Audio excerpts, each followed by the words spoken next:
One of little Joshua Smurphat's favourite places in the world was the Paramount Great America amusement park in Santa Clara, California. The park was located near his home, and he would visit often. In August of 1999, Joshua, his mother, and his friends returned to the park for a day of excitement and thrills. Unfortunately, Joshua would never return home. Whilst riding his favourite ride, the Drop Zone Stunt Tower, disaster struck and he was ejected and sent plummeting to the ground. This is the infamous story of the Drop Zone Stunt Tower disaster.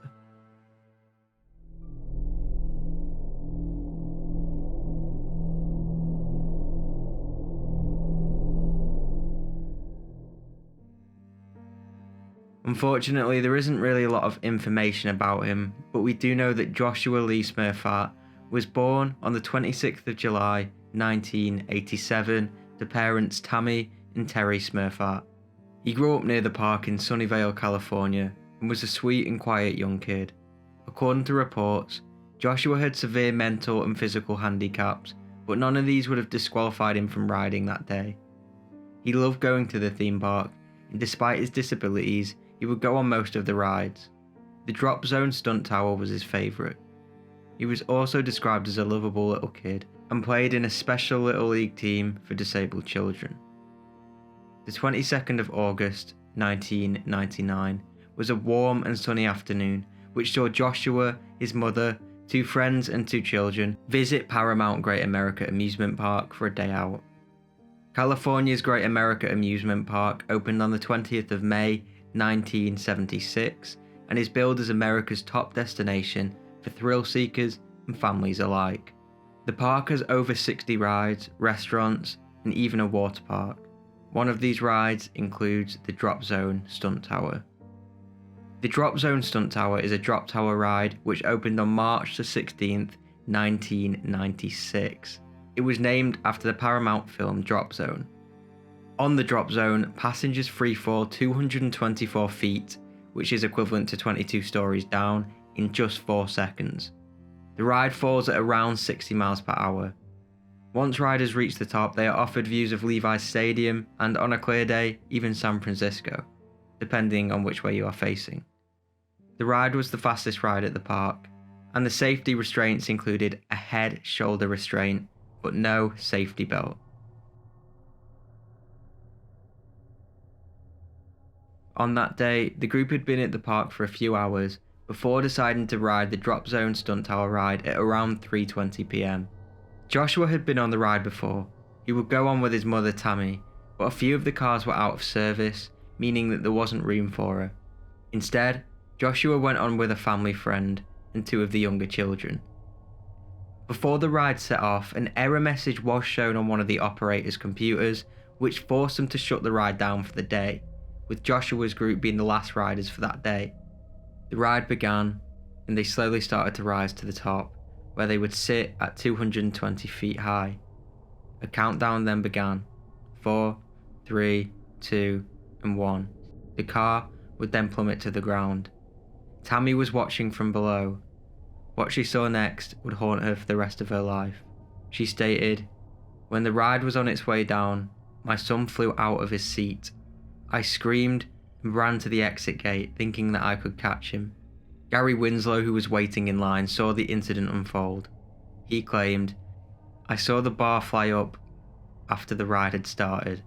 The boy was kind of struggling to stay in. Then he flew out, feet first. He flipped cartwheel style over and fell straight on his head. My sister and I ran over to him, but it was obvious that he was dead. His mother came over in hysterics, yelling, 'Why didn't they put the bar down? How could this happen?' It freaked me out. I knelt right there and said a prayer." Joshua fell at 62 miles per hour, head first onto the concrete below, 5 feet away from where his mother stood. According to Tammy, his head split open with such impact that his brains were on her shoes. Joshua died on impact, and an investigation was launched immediately.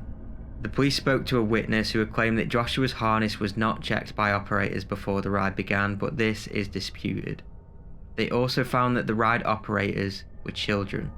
One was a 14-year-old volunteer, and this is below the age limit needed to be a ride operator. There were conflicting reports that the 16-year-old who strapped Joshua in did not do an effective job. Despite this, the District Attorney Office for Santa Clara County declared that there was no basis for filing charges against Paramount Great America. According to the team of safety experts and independent investigators, the safety harness used to restrain Josh was in a down and locked position for the duration of the ride.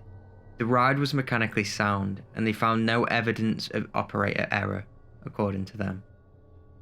A Paramount Great America representative stated, "Despite our extensive investigation to date, we may never know exactly what happened to Joshua. We do know that Joshua was somehow able to slide between the locked harness and the seat, and we have taken extra steps to ensure that this can never happen again." They also made a donation in Joshua's memory.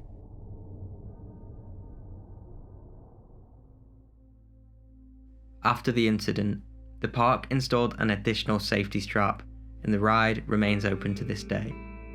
Joshua's family did end up suing the park, but I was unable to find the outcome from this. Joshua was then laid to rest in Mission City Memorial Park in Santa Clara, California. Unfortunately, this case at the time went pretty much unnoticed. It wasn't until the death of Tyre Sampson, who I have covered, that it got brought to attention. Unfortunately for Joshua's family, when they saw Tyre's death on the news, it brought them back to that day. The ride was able to operate if the harness was not at a level that was safe for the individual. So just as with a relay in a car, I'm not able to operate my car if my gas cap is not completely closed. And so similarly, why are we not doing this type of fail-safe for a ride? If a harness is not fully closed, why is the ride able to operate? That eliminates all the questions out there on, is size an issue? Is, X, Y, or Z an issue? The bottom line is, why are these rides able to operate if the harness is not in a safe position?